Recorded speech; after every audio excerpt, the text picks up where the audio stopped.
सभी को नमस्कार। आज के इस वीडियो में आइए सीखते हैं कि सुरक्षा सावधानियों और प्राथमिक चिकित्सा का प्रदर्शन कैसे करें। उद्देश्य, इस वीडियो के अंत में आप 1. सेफ्टी साइन के 4 बेसिक कैटेगरीज की पहचान कर पाएंगे और उनके मतलब को समझ पाएंगे। 2. रोड सेफ्टी साइंस के मतलब को पढ़ पाएंगे और रिकॉर्ड कर पाएंगे। 3. पीड़ित को आर्टिफिशियल रेस्पिरेशन प्राप्त करने के लिए तैयार कर पाएंगे।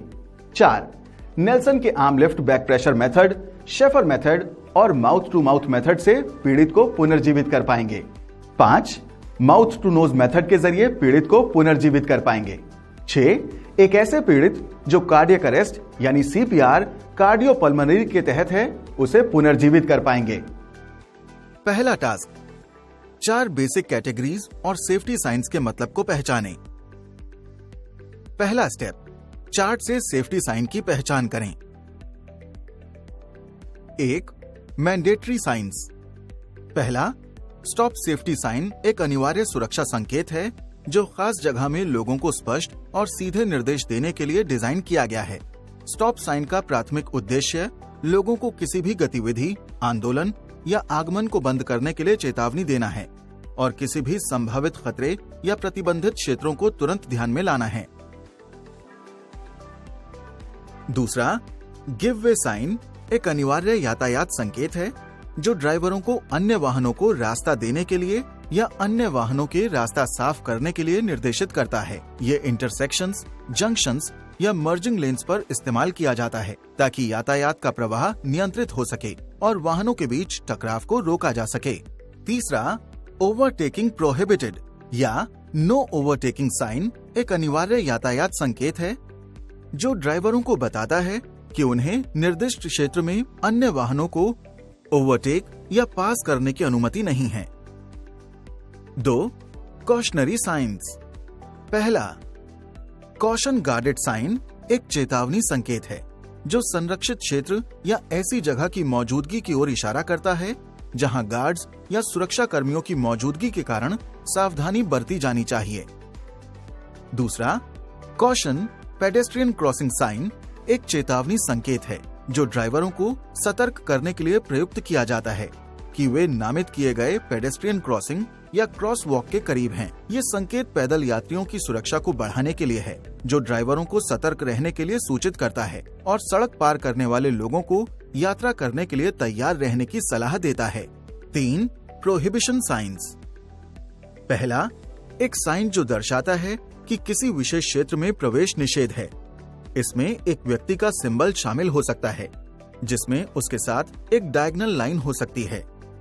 दूसरा, एक साइन जो दर्शाता है कि निर्दिष्ट क्षेत्र में धूम्रपान नहीं किया जा सकता।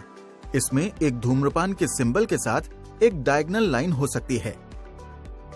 4. Information science.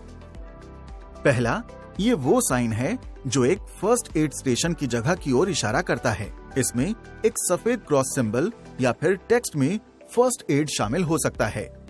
दूसरा, ये वो साइन है जो एक फायर एक्सटिंग्विशर की जगह के बारे में जानकारी प्रदान करता है।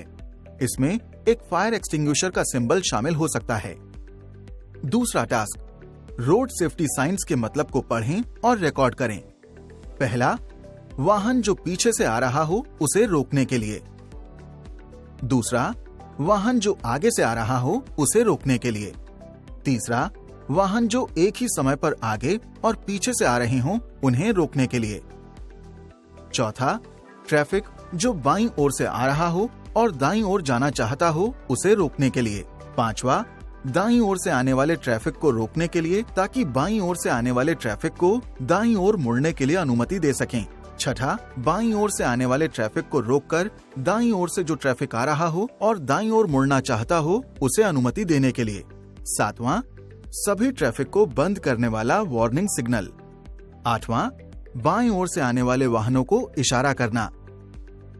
9वां, दाहिनी ओर से आने वाले वाहनों को इशारा करना। 10वां, सामने से आने वाले वाहनों को इशारा करना। तीसरा टास्क, पीड़ित को आर्टिफिशियल रेस्पिरेशन प्राप्त करने के लिए तैयार करें। पहला स्टेप, वो सभी टाइट कपड़े खोल दें जो पीड़ित को सांस लेने में दिक्कत दे सकते हैं। दूसरा स्टेप, उसके मुंह में किसी भी तरह की बाहरी चीजें हों या नकली दांत हों तो उन्हें हटा दें और पीड़ित के मुंह को खुला रखें। तीसरा स्टेप, जरूरी सेफ्टी मेजर्स अपनाते हुए पीड़ित को सुरक्षित ढंग से समतल जमीन पर लेटा दें। चौथा स्टेप, बिना किसी देरी के आर्टिफिशियल रेस्पिरेशन देना शुरू कर दें। कपड़े या मुंह को खोलने में बहुत अधिक समय बर्बाद ना करें। पांचवा स्टेप, पीड़ित के अंदरूनी हिस्सों में चोट को रोकने के लिए हड़बड़ी से बचें। छठा स्टेप, तुरंत डॉक्टर को सूचित करें। चौथा task, Nelson's arm lift back pressure method के द्वारा पीड़ित को पुनर्जीवित करें। छाती और पेट पर चोट होने की सूरत में Nelson's arm lift back pressure method का इस्तेमाल नहीं करना चाहिए। पहला स्टेप, पीड़ित को पेट के बल यानी मुंह के बल लेटाएं और उसके दोनों हाथों को आपस में मिला दें एक दूसरे से और उसके सर को हथेलियों पर टिकाएं।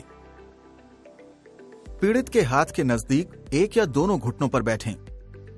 अपने हाथ पीड़ित की पीठ पर रखें, बगलों की सीध में। उनकी उंगलियों को बाहर और नीचे की ओर फैलाएं। अंगूठे एक दूसरे को छूते हुए रखें। दूसरा स्टेप, धीरे से आगे बढ़ें। अपने हाथों को सीधा रखें जब तक कि वो लगभग सीधे ना हो जाएं और धीरे धीरे पीड़ित की पीठ को दबाएं ताकि पीड़ित के फेफड़ों से हवा बाहर निकले। तीसरा स्टेप, अपने हाथों को पीड़ित के हाथों पर नीचे की ओर खिसकाते हुए आगे की ओर झुकें। फिर पीड़ित के हाथों को कोहनी से पकड़कर ऊपर की ओर उठाएं। पीछे की ओर झुकना जारी रखें। चौथा स्टेप, जैसे ही आप पीछे की ओर झुकें, धीरे से पीड़ित के हाथों को ऊपर उठाएं और अपनी ओर खींचें जब तक कि उसके कंधों में तनाव महसूस ना हो। इस प्रक्रिया को पूरा करने के लिए पीड़ित के हाथों को नीचे ले जाएं और अपने हाथों को पहले वाली स्थिति में वापस ले आएं। पांचवा स्टेप, आर्टिफिशियल रेस्पिरेशन तब तक जारी रखें जब तक पीड़ित अपने आप से सांस ना लेने लग जाए। कृपया ध्यान दें, कुछ मामलों में घंटों लग सकते हैं। छठा स्टेप, जब पीड़ित को होश आ जाए तो उसे एक ब्लैंकेट देकर गर्म रखें। गर्म पानी की बोतलें और गर्म ईंटों के साथ लपेटें। हाथ और पैरों के अंदरूनी हिस्सों को हृदय की ओर मसाज करके सर्कुलेशन को स्टिमुलेट करें।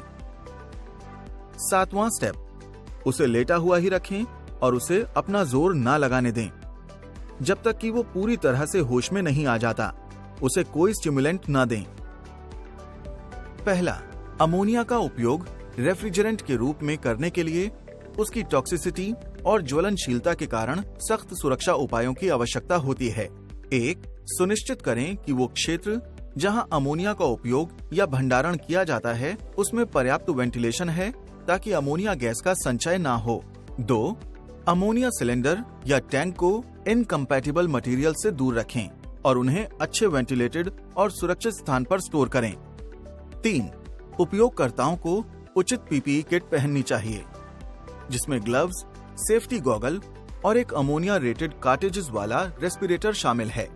हाइड्रोकार्बन गैस, एक प्रोपेन R290 या आइसोब्यूटेन R600A जैसे हाइड्रोकार्बन गैसों का इस्तेमाल रेफ्रिजरेंट के रूप में करते समय उनके ज्वलनशील स्वभाव के कारण सुरक्षा सावधानियों को प्राथमिकता देना महत्वपूर्ण है।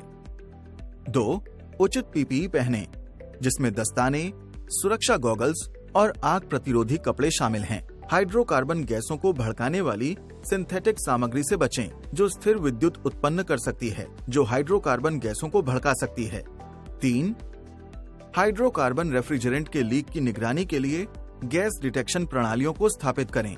इन प्रणालियों को नियमित रूप से बनाए रखना और कैलिब्रेट करना चाहिए ताकि इनकी सटीक पहचान सुनिश्चित हो सके। रिकैप, इस वीडियो में हमने चर्चा की कि कैसे 1, सेफ्टी साइन के 4 बेसिक कैटेगरीज की पहचान करें और उनके मतलब को समझें। 2, रोड सेफ्टी साइंस के मतलब को पढ़ें और रिकॉर्ड करें। 3, पीड़ित को आर्टिफिशियल रेस्पिरेशन प्राप्त करने के लिए तैयार करें। 4, Nelson arm lift back pressure method द्वारा पीड़ित को पुनर्जीवित करें।